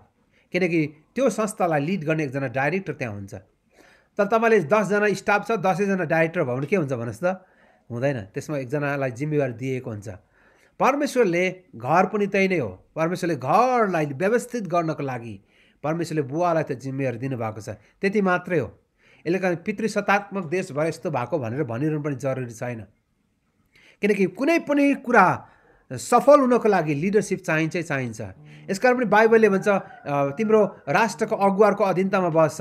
नेपाल देशलाई चलाउनको लागि नेपालमा प्रधानमन्त्री जो कार्यकारी नै एउटा लिडर्स परमेश्वरले दिनुभएको छ। अब तपाईँले याद गर्नुभयो, अहिले नेपालको राजनीतिक परिवेशहरू पनि परिवर्तन भइरहेछ। अब देश किन विकास हुँदैन? मेरो व्यक्तिगत बुझाइ चाहिँ के छ भने चाहिँ जुन देशमा आफ्नो अगुवाको आदर हुँदैन त्यो देश कहिले विकसित हुँदैन। जुन देशमा लिडरलाई आदर हुँदैन त्यो देश विकसित हुँदैन। यदि तपाईँको ब्याङ्कको स्टाफहरूले चाहिँ म्यानेजरको विरोध गर्न लाग्यो भने त्यो ब्याङ्क चाहिँ डुब्छ। अनि ब्याङ्क्रफ्ट भन्छ नि, ब्याङ्क डुब्छ। यदि कुनै पनि एनजिओको स्टाफहरू मिलेर आफ्नो डाइरेक्टरको विरुद्धमा आन्दोलन गर्न थाल्यो भने त्यो संस्था डुब्छ। यदि कुनै पनि मण्डलीका विश्वासीहरूले, साधारण अगुवाहरूले पास्टरको विरुद्धमा भण्डाफोर कार्यक्रम सुरु गरे भने, अगुवाको विरोध गर्न लाग्यो भने त्यो मण्डली ध्वस्त हुन्छ। तपाईँ याद गर्नुभयो, किनकि अधीनता चाहिँ अति आवश्यकता छ। परिवार पनि व्यवस्थित गर्नको लागि, सफल हुनको लागि परमेश्वरले लिडरसिप दिनुभएको छ। यसको जतिजना तपाईँहरू बुवाहरू यहाँ जोडिनु भएको छ, म तपाईँलाई आग्रह गर्न चाहन्छु, तपाईँको जिम्मेवारीलाई तपाईँले सधैँ याद गर्नुहोस्। यदि तपाईँको श्रीमती, तपाईँको नानीहरू नेपाल हुनुहुन्छ भने तपाईँले यो कुरा सधैँ मनमा याद गर्नुपर्छ। तपाईँले स्टिल त्यहाँ बसेर पनि लिडरसिप दिने राख्नुपर्छ। यसमा म बाहिर जाँदा पनि घरमा फोन गरिरहेको छु, मेरो श्रीमतीलाई के कसो हुँदैछ, तिमीले प्रार्थना गर्दैछ कि छैन? मेरो छोरालाई म सोध्छु बाइबल पढ्दैछ कि छैन? एज अ बुवा मेरो जिम्मेवारी हो। कहाँ पढ्दैछौ? कति अध्याय पुग्यौ? तिमीले बाइबलमा कुन चाहिँ वचन बुझेनौ? तिमीलाई सबभन्दा के कुरा चाहिँ बुझ्न गाह्रो भइरहेको छ, कुन चाहिँ वचन तिम्रो लागि गाह्रो भयो, तिमी त्यो मलाई बताउनु। मेरो श्रीमतीलाई भन्छु तिम्रो प्रार्थनाको कुरा सङ्गति कुरा भइरहेको छैन। म कोही बेला टाढो हुँदा पनि फोनमा प्रार्थना गर्छु। कारण चाहिँ के छ भन्दा चाहिँ लिडरसिप दिनै राख्नु पर्ने, सधैँ हामी नजिक हुन्छौँ भन्ने छैन। म पनि बाहिर गइरहेको छु, यात्रा गरिरहन्छु, कहिले 10 दिन 15 दिन बाहिर गइरहन्छु। तर एज अ लिडर मैले परिवारलाई दिनुपर्ने वास्ता र मैले गर्नुपर्ने लिडरसिप चाहिँ निरन्तर बाहिर भएर पनि दिइराख्नुपर्छ। यो हप्ता म 8 दिनको लागि भोलि तारिकदेखि म 8-10 दिनको लागि बाहिर जाँदैछु ट्रेनिङको, लिडरसिप ट्रेनिङको लागि। म बाहिर गए पनि मेरो परिवारलाई म फोन गरिराख्छु र उनलाई म बताइराख्छु के गर्नुपर्ने, कसो गर्नुपर्ने, प्रार्थनाको कुराहरू। म मेरो श्रीमतीलाई सुत्नुभन्दा अगाडि पनि फोनबाटै भए म प्रार्थना गर्छु। किन भन्दाखेरि चाहिँ मैले मेरो श्रीमतीलाई लिडरसिप दिनै राख्नुपर्छ। तिमीहरू प्रार्थना गरेर सुत है भन्दै मात्रै हुँदैन, कहिलेकाहीँ हामीले स्टिल लिडरसिप गरिराख्नुपर्छ, प्रार्थनामा लिड गरिराख्नुपर्छ। यसको म त कतिजना प्रियहरू जोडिनु भएको छ, बुवाहरू हुनुहुन्छ, तपाईँ मलेसियामा हुनुहुन्छ, विभिन्न देशमा हुनुहुन्छ, स्टिल तपाईँको नानीहरूलाई, तपाईँको श्रीमतीलाई टाढो बसेर पनि अहिलेको जुमको माध्यमबाट अहिले त भिडियो कल गर्नु मिल्छ। तपाईँले भिडियो कलमा नानीलाई सँगै राखेर बाइबल स्टडी गर्नु सक्नुहुन्छ। टाइम त निकाल्नुपर्छ, लिडरसिप दिनैपर्छ। यदि यो कुरा हामीले गर्न सकेन भने यो प्रविधिको युगमा पनि हामीलाई परमेश्वरले यो मौका दिनै राख्नु भएको छ। तपाईँले फिजिकल्ली नभए पनि मोबाइलमै कुरा गर्नुहोस् होइन। तपाईँले मोबाइलबाटै भन्नुहोस् नानीलाई आई लभ यु होइन, म तिमीलाई प्रेम गर्छु, आई रियली मिस यु है, तिमीलाई धेरै मैले सम्झिराखेको छु। नानीलाई तपाईँले आफ्नो प्रेम चाहिँ फोटोबाट भए पनि एक्सप्रेस गरिराख्नुहोस् है। स्काइपमा कुरा गर्नुहोस्, भिडियोमा कुरा गर्नुहोस्, भिडियो कलमा नानीसँग बोलिराख्नुहोस् है। म तिमीलाई मिस गर्दैछु, तिम्रो पढाइ कस्तो छ, नानी कस्तो छ, म तिमीलाई प्रेम गर्छु। नानीलाई त्यो 6-7 वर्षको नानीले बुझ्छ है। तपाईँ नानीलाई भन्नुहोस् I love you, I really miss you भनिराख्नुहोस् नानीहरूलाई। तपाईँले भनेको शब्दले उनीको हृदयलाई छोइ नै राख्छ। टाढो भए त के भयो, फिजिकली टाढो भएर, तर यो प्रविधिले हामीलाई सँगै जोड्ने काम भएको छ। 10 वर्ष अगाडि यो प्रविधि थिएन, तर परमेश्वरलाई धन्यवाद होस्। म कहिलेकाहीँ चाहिँ 1-2 महिनाको लागि बाहिर जान्छु, तर म कहिले पनि टाढो गएको जस्तो मलाई फिल हुँदैन, किनकि त्यो भिडियो कलले गर्दाखेरि पनि त्यो नजिक फिल भइरहेको छ। म डेली रूपमा फ्यामिलीको बारेमा अपडेट भइ नै राख्छु के भइरहेछ भनेर। किन भन्दा चाहिँ भिडियोमा सबै कुरा देखेर कुरा गर्ने कारणले गर्दा। प्रियहरू, यो प्रविधिलाई पनि प्रयोग गरेर तपाईँको लिडरसिप दिनै राख्नुहोस् भन्ने मेरो व्यक्तिगत सल्लाह छ। मैले 3टा कुरा गरेँ। पहिलो कुरा चाहिँ सोल्युसनको लागि चाहिँ पहिलो कुरा चाहिँ हामी सबैले बुझ्नुपर्ने कुरा छ, हामी जति नै यहाँ जोडिएका छौँ, हाम्रो परिवारको लागि परमेश्वरको वचनमा के आज्ञा दिएको छ। श्रीमान हुनुहुन्छ भने श्रीमान तपाईँलाई परमेश्वरको आज्ञा के छ। पत्नीलाई प्रेम गर, आफ्नो नानीहरूलाई वास्ता गर, नानीहरूलाई परमेश्वरको वचन र शिक्षामा हुर्काउनु, त्यो आज्ञालाई हेर्नुहोस्। आमाहरू तपाईँले श्रीमानलाई गर्नुपर्ने आदरको कुराहरू तपाईँले त्यो कुरालाई याद गरिराख्नुहोस्। कतिजना दिदी पनि यहाँ जोडिनु भएको छ, विवाहित हुनुहुन्छ, तपाईँको श्रीमान नेपाल हुनुहुन्छ, धेरै दुःख गरेर सङ्घर्ष गरेर नानीहरू देखभाल गर्दै हुन्छ, उनलाई सधैँ आदर गरिराख्नुहोस्, सम्मान गरिराख्नुहोस्। अब नानीहरूलाई हुर्काउने विषयमा परमेश्वर आज्ञा छ, त्यसलाई पनि ध्यान दिनुहोस्। अनि परमेश्वरको प्रतिज्ञाहरूलाई पनि ध्यान दिनुहोस्, किनकि प्रतिज्ञाले चाहिँ हामीलाई जहिले बलियो पार्छ है। परमेश्वर दिनुभएको प्रतिज्ञाहरू बाइबलमा खोज्नुहोस्। तपाईँको परिवारको लागि परमेश्वरको प्रतिज्ञाहरू के छ त, त्यो प्रतिज्ञाहरू जब पढ्नुहुन्छ, मेरो लागि परमेश्वरको प्रतिज्ञा, मेरो परिवारको लागि, त्यो प्रतिज्ञाले हामीलाई जहिले पनि ताजा बनाइराख्छ। निराशपनमा हामीलाई ढाडस दिन्छ परमेश्वरको प्रतिज्ञाहरूले। अनि अन्तिम त्यस्तो कुरा चाहिँ जति यहाँ बुवाहरू हुनुहुन्छ, म तपाईँलाई आग्रह गर्न चाहन्छु, तपाईँको लिडरसिप टाढो भए पनि दिइराख्नुहोस् है। 10 मिनट तपाईँले जहिले श्रीमतीसँग टाइम मिलाउनुहोस्। बेलुका बिहान कति बजे टाइम मिल्छ, तपाईँले 10 मिनट मात्रै छुट्याउनु भयो भने हुन्छ। अनि श्रीमतीलाई भन्नुहोस् तिम्रो हामी जहिले पनि बिहान 6 देखि 6:10 चाहिँ भिडियोमा कलमा भेटौँ है भनेर कुरा गर्नुहोस्। अहिले सबैको घरमा डाटा छ, इन्टरनेट नभएको त अहिले घरै छैन भनौँ, गाउँमा इन्टरनेट पुगेको छ। डाटाबाट भनौँ 10 मिनट कुरा गर्नुहोस्। तपाईँले डाटाको लागि पैसा पठाइदिनुहोस्। अनि 10 मिनट तपाईँ कुरा गर्नुहोस्, कुनै वचन पढ्नुहोस् सँगै, बाइबल कुनै खण्ड पढ्नुहोस् सँगै। तपाईँ बाइबल खोल्नुहोस् अथवा मोबाइलमै बाइबल छ, त्यहीँबाट तपाईँले सेयर गरेर पढ्नुहोस्। अनि प्रार्थना गर्नुहोस् आफ्नो नानीको लागि, छोराछोरीको लागि, अथवा स्कुल जाने बेलामा नानीहरूलाई प्रार्थना गरेर पठाइदिनुहोस्। तपाईँ त्यहीँ बसेर पनि गर्नु सक्नुहुन्छ। यो धेरै ठुलो भारीको काम पनि छैन, धेरै खर्चिलो काम पनि छैन। अहिले डाटा त्यत्रो महँगो पनि छैन। नेपालमा अहिले 15 रुपियाँ तिर्यो भने मेरो 50 MB कि कति दिन्छ। 50 MB भनेको त तपाईँ भिडियो कल भने चाहिँ लगभग 1 घन्टै गर्नु मिलिहाल्छ नि। 15 रुपियाँले 1 घन्टा तपाईँ भिडियो कल गर्नु मिल्छ भने किन नगर्ने। 50 MB पनि खर्च हुँदैन मेरो विचारमा। तपाईँले त्यो अवसरलाई चाहिँ ग्राब गर्नुहोस्, त्यो अवसरलाई लिनुहोस् भन्ने मेरो व्यक्तिगत आग्रह। यो चाहिँ तपाईँ र मेरो लागि अति महत्त्वपूर्ण कुरा छ। तपाईँले एउटा खण्ड म पढ्छु अहिले, तपाईँले टिपिराख्नु सक्नुहुन्छ। उत्पत्ति 18:19 यसरी लेखेको छ, अब्राहमबाट एउटा ठुलो शक्तिशाली, ओके तपाईँले याद गर्नुभयो, अब्राहमबाट एउटा ठुलो शक्तिशाली जाति बन्नेछ, त्यसद्वारा नै पृथ्वीका सबै जातिहरूले आशिष पाउनेछन्। अनि 19 यसरी लेखेको छ, उत्पत्ति 18:19, किनभने त्यसले आफ्ना छोराछोरी र घरानालाई धर्म र न्याय गरेर परम्पराको मार्ग पालन गर्नलाई आज्ञा दियोस् भनेर मैले त्यसलाई छानेको छु। कसलाई? अब्राहमलाई मैले छाने र म अब्राहमलाई आशिष दिँदैछु, किनभने त्यसले आफ्ना छोराछोरीहरूलाई, आफ्नो घरानालाई, नेपालीमा घराना लेखेको छ, हाउस होल्ड, आफ्नो परिवारलाई धर्म अथवा धार्मिकताका कुराहरू, न्यायका कुराहरू, परम्पराको मार्गहरू म कसरी जिउनु पर्छ भन्ने कुरा त्यसले सिकाउनको निम्ति मैले त्यसलाई छानेको छु।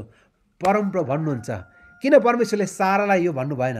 किन परमेश्वर अब्राहमलाई भन्नुभयो? किन अब्राहम चाहिँ परिवारको शिर भएको कारणले। यसको बाइबलले भन्छ अब्राहम, इसाक र याकुबका परमेश्वर। यसका अब्राहमसँगै सारा छन्, इसाकसँगै रेबिका छन्, याकुबसँगै को छ? राहेल याकुबसँगै छन्।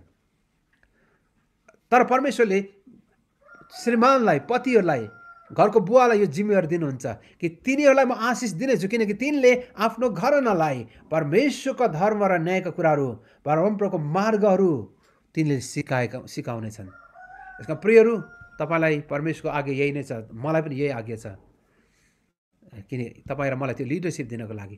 यसका तपाईँले व्यवस्थाको 6 अध्यायमा अघि मैले पढेँ 5देखि 7 पदसम्म परमेश्वरले हरेक आमा बुवालाई भन्नुहुन्छ आफ्ना सारा हृदयले, सारा प्राणले, सारा शक्तिले प्रेम गर परमेश्वरलाई। त्यसपछि परमेश्वर तुरुन्तै भन्नुहुन्छ, यी आज्ञाहरू तिम्रो मनमा राखेर आफ्नो छोराछोरीलाई सिकाउनु, होसियारी साथ सिकाउनु, घरमा बस्दा, बाटोमा हिँड्दा, ढल्कँदा, उठ्दा तिनको चर्चा गर। के को बारेमा? परमेश्वरको वचनको बारेमा सिकाउनु। प्रियहरू, त्यो जिम्मेवारी परमेश्वरले हामीलाई दिनुभएको छ। बाइबलमा थुप्रै परिवारको बारेमा उदाहरण छ। म तपाईँलाई केही उदाहरण दिन चाहिँ, पहिलो व्यक्ति चाहिँ नुहको बारेमा छ। तपाईँले नुहको बारेमा पढ्नु भने चाहिँ पाउनुहुन्छ उत्पत्तिको पुस्तकमा, होइन, 7 अध्यायमा, 8 अध्यायमा गएर नुहको बारेमा पाउनुहुन्छ। यसरी लेखेको छ, परमप्रभुले भन्नुभयो, तपाईँलाई थाहा छ, नुहले जहाज बनाए। परमेश्वरले नुहलाई भन्नुभयो, तँसँग चाहिँ म आफ्नो करार स्थापित गर्नेछु, तेरा छोराहरू, तेरी पत्नी र तेरो बुहारी समेत जहाजमा आउनेछौ। तपाईँलाई थाहा छ नि, परमेश्वरले सारा संसारलाई नष्ट गर्नुभयो, तर नुहलाई परमेश्वरले भन्नुभयो, तँ अनि तेरा छोराछोरीहरू, तेरा पत्नी, तेरा बुहारी समेत जहाजमा आउनेछौ। अनि ती 8 जनाको परिवारलाई परमेश्वरले सुरक्षित राख्नुभयो। जलप्रलयद्वारा संसारलाई नष्ट गर्दै गर्दा नुहको परिवारलाई परमेश्वरले बचाउने प्रतिज्ञा गर्नु। किन नुहले आफ्ना परिवारहरूलाई परमेश्वरको वचनमा, धार्मिकतामा हुर्काएका थिए। यसका ती 8 जनालाई परमेश्वरले सुरक्षित राख्ने प्रतिज्ञा गर्नुभयो। प्रियहरू, नुहको लागि सजिलो थिएन। संसार खराब र पापले भ्रष्ट भएको थियो। तपाईँलाई थाहा छ, नुहलाई परमेश्वरले आज्ञा दिनुभयो, तैँले गर, घोषणा गर, प्रचार गर। ती अधार्मिकताबाट अलग रहने परिवार चाहिँ नुहको परिवार थिए। यसका संसारलाई नष्ट गर्नुहुँदा परमेश्वरले नुह र तिनको परिवारलाई सम्झना गर्नुहुन्छ। अनि तिनका छोराहरू अनि बुहारीहरू अनि नुहका पत्नी 8 जना जहाजभित्र आउँदछन्। प्रियहरू, परमेश्वरलाई धन्यवाद होस् कि परमेश्वरले तपाईँको परिवारलाई चुन्नु भएको छ। अनि तपाईँको परिवारलाई परमेश्वरले यस संसारको बीचबाट, यो संसारको समाजको बीचबाट परमेश्वर एउटा उद्देश्यको निम्ति बोलाउनु भएको छ। अनि नुहलाई हामी एउटा उदाहरण दिन्छौँ। मोसाको बारेमा हेऱ्यो भने चाहिँ तपाईँलाई थाहा छ कि छैन, मोसा र उनको दिदी हारुन, मरियम र उनको दाजु हारुन, 3 जना परमेश्वरको सेवकाईमा आए। तपाईँलाई थाहा छ, मोसाको बाल्यकालदेखि मोसाको आमाले, तपाईँलाई थाहा छ नि, फारोले जब 3 वर्ष मुनिको सबै बालकहरू, 2 वर्ष मुनिको बालकहरू मार्ने जब घोषणा गरे, अनि मोसाको आमाले कसरी मोसालाई लुकाएर राखे। किनकि मोसा चाहिँ भर्खर जन्मेको कारणले गर्दा चाहिँ, र हारुन र मरियम त अघि नै जन्मेको कारणले उनीहरू ठुलो भइसकेको थिए। कसरी उनले सुरक्षा दिइन्, कसरी मोसा र उनका 2जना दाजु र दिदीहरू कसरी परमेश्वर सेवकाईमा आए। हामी सबैलाई थाहा छ, मरियम चाहिँ अगमवादिनी भएर सेवा गरिन्, हारुनले पुजारीको काम गरे। मोसा, मरियम र हारुन सँगसँगै यिनीहरू मिश्रमा मात्र होइन, तर यिनीहरू उजाड स्थानको बाटो भएर आउँदाखेरि पनि यिनीहरू सँगसँगै मोसासँग नै काम गरे। यिनीहरू यो परिवारको 3 जनाले परमेश्वरको सेवकाई गरे। के यसको मैले तपाईँलाई बताउनु खोजेँ के हो भन्दा, यिनको आमाको ठुलो भूमिका पनि थियो। मसँग आमाको पनि ठुलो रोल थियो। कतिजना दिदीबहिनी हुनुहुन्छ, तपाईँको ठुलो भूमिका छ परिवारको लागि। ओके, अर्को चाहिँ तपाईँलाई थाहा छ छैन, रेकाब भन्ने व्यक्तिको बारेमा पनि हामी देख्छौँ बाइबलमा, यर्मियाको पुस्तकमा। तपाईँलाई थाहा छ छैन, उनलाई चाहिँ उनको छोरा योनादानको बारेमा बाइबलमा लेखिएको छ। रेकाबको छोरा योनादानले आफ्नो सन्तानलाई तिमीले दाखमद नखानु भनी दिएको आज्ञा तिनीहरूका छोराछोरीले माने। तिनीहरू आजसम्म पनि दाखमद खाँदैनन्, किनकि तिनीहरूले आफ्ना पुर्खाहरूको आज्ञा पालन गरे। तपाईँले याद गर्नु, रेकाब भन्ने व्यक्तिले आफ्नो छोरा योनादानलाई सिकाए। के सिकाए रे? दाखमद नखानु भनेर सिकाए। अनि योनादानले पनि आफ्ना सन्तानलाई त्यो कुरा सिकाए। अनि योनादानका सन्तानहरूले पनि दाखमद खाएनन् भनेर लेखेको छ। बडो अद्भुत कुरा, अचम्मको कुरा है प्रियहरू। किन त्यसो गरे? तिनीहरूले आफ्नो आमा बुवाको आज्ञा पालन गरे, आफ्नो पुर्खाहरूको आज्ञालाई तिनीहरूले आज्ञा पालन गरे। कसरी तिनीहरू संसारका ती खराब खानेकुराहरूबाट पनि अलग रहन सके? किनकि तिनीहरूले आफ्नो छोरा छोरीलाई यो कुरा सिकाउँदै लागे। यसका प्रियहरू, तपाईँ र मैले आफ्नो परिवारलाई यो कुराहरू सिकाउँदै लानुपर्ने कुराहरू पनि छन्। अब नयाँ करारमा आउँदा प्रचारक फिलिपको बारेमा प्रेरितको 21 अध्यायमा छ। उनका 4 जना छोरीहरू थिए जो अविवाहित थिए, र पनि ती 4 जना चाहिँ फिलिप सँगसँगै सेवकाईमा आए। तपाईँलाई थाहा छ, फिलिप चाहिँ प्रचारक थिए, तर उनका 4 छोरीहरू चाहिँ अगमबाडी बोल्ने काममा सहभागी थिए भनेर लेखेको छ। अनि तिनीहरू चाहिँ कहाँ थियो? टुरोसबाट समुद्र यात्रा गरे। पावल चाहिँ टोलेमाइसमा आइपुगे र तिनीहरू चाहिँ फिलिपको घरमा गएर बसे। अनि पावल यो विषयमा लेख्छ, फिलिपका 4 जना छोरीहरू पनि फिलिपसँगै सेवकाईमा थिए। कसरी यो सम्भव हुन सक्यो? किनकि बुवाले आफ्ना छोरीहरूलाई मेन्टरिङ गरेको कारणले, बुवाले आफ्नो छोरीहरूलाई सिकाएको कारणले। जतिजना बुवाहरू आमाहरू यहाँ हुनुहुन्छ, तपाईँ र हामीले ठुलो प्रभाव हाम्रो नानीलाई छोडेर जान सक्छौँ। तपाईँले पहिलो तिमोथीको दोस्रो तिमोथीको 1 अध्यायको 5 पदमा पनि यसरी लेखिएको छ। तिमोथीको बारेमा लेखेको त्यो पद म पढ्न गइरहेको छु। अनि तिमोथी पास्टरी सेवकाईमा आए, तपाईँलाई थाहा छ होइन। तिमोथीले परमेश्वरको सेवा गरे, एफिससको मण्डलीको पास्टर भए। तर पावलले के लेख्छ त तिमोथीलाई? दोस्रो तिमोथीको 1:5 मलाई तिम्रो निष्कपट विश्वासको सम्झना हुन्छ। त्यो विश्वास जो तिम्री बजै लोइसमा थियो र तिम्री आमा युनिसमा पनि थियो, र मलाई निश्चय छ त्यो विश्वास तिमीमा पनि रहेको छ। पावलले के भन्दैछ? तिमोथी पास्टरी सेवकाईमा आए, तर तिमोथीको बुवा चाहिँ ग्रिक थिए, व्यापारी थिए। कहिले पनि उनले आफ्नो छोरालाई समय दिएनन्। तर त्यसको बावजुद पनि आमा र उनका हजुरआमाले तिमोथीलाई प्रभुको विश्वासको बारेमा सिकाए। यस कारण कतिजना यहाँ आमाहरू हुनुहुन्छ, तपाईँहरू सायद नेपालबाट यदि जोडिनु भएको छ, प्रवासमै हुनुहुन्छ, तपाईँको बुवा यदि काम गर्दै हुनुहुन्छ भने आमाहरूको पनि ठुलो जिम्मेवारी छ, आफ्नो छोराछोरीलाई पनि सिकाउने जिम्मेवारी छ, ताकि तपाईँले पनि बुवाको अनुपस्थितिमा निरन्तर रूपमा आफ्नो नानीहरूलाई सिकाइराख्नुहोस्। अनि तपाईँले जसरी लोइस उनको हजुरआमा र युनिसले तिमोथीलाई विश्वासका कुराहरू सिकाए, त्यो विश्वास तपाईँले आफ्नो सन्तानमाथि सार्न सक्नुहुन्छ। यसकारण जतिजना तपाईँ प्रवासमा हुनुहुन्छ, तपाईँले याद गर्नुहोस्, तपाईँले स्टिल प्रभाव पार्न सक्नुहुन्छ। अब प्रिस्किला र अकिलासको बारेमा पनि लेखेको छ। तपाईँले बाइबलमा पढ्नुभयो भने चाहिँ प्रिस्किला र अकिलासको बारेमा। अनि यिनीहरू चाहिँ पावल सँगसँगै काम गर्ने प्रिस्किला र अकिलास। अकिलास चाहिँ श्रीमान हो, प्रिस्किला चाहिँ उनको श्रीमतीको नाम हो। र त्यसपछि तिनीहरू एथेन्सबाट बिदा भएर कोरिन्थमा आए। तिनले पोन्टस निवासी अकिलास नाम भएको एकजना यहुदीलाई भेटेकोले पावलले भेटेको कुरा गर्दैछ है त। र तिनी चाहिँ आफ्नी पत्नी प्रिस्किलासँग इटालियाबाट आएका थिए, किनकि सम्राट क्लाउडियसले सबै यहुदीहरूलाई रोमबाट निस्किजाने आज्ञा गरेका थिए। पावल उनीलाई भेट्नलाई गए र एकै पेसाका हुनाले तिनी पनि उनीहरूसँगै बसेर काम गरे, किनकि उनीहरूको पेसा पाल बनाउने थियो। तपाईँले याद गर्नुभयो भने चाहिँ मैले यो प्रिस्किलाको बारेमा किन पढेको भन्दाखेरि चाहिँ प्रिस्किला र अकिलास चाहिँ यो श्रीमान श्रीमतीलाई देश निकाला गरिएको थियो। उनी चाहिँ एउटा विदेशमा प्रवासमा थिए, तर पनि यिनीहरूले कहिले पनि निराशाको कुरा गरेको हामी पाउँदैन। तर यिनीहरू दुवै पति पत्नी मिलेर निरन्तर पावलसँग नै सेवकाईमा लागिरहे। बडो अद्भुत कुरा चाहिँ है। तिनीलाई देश निकाला गरिए तापनि तिनी कोरिन्थमा आएर पनि पाल बनाउने काम गर्दै भए पनि सेवा गरिरहे। तपाईँहरू धेरैजना सेवकाईमा हुनुहुन्छ, प्रवासमा मलेसियामा, सायद तपाईँहरू कतिजनाले काम गर्दै पनि सेवकाई गर्दै हुनुहुन्छ।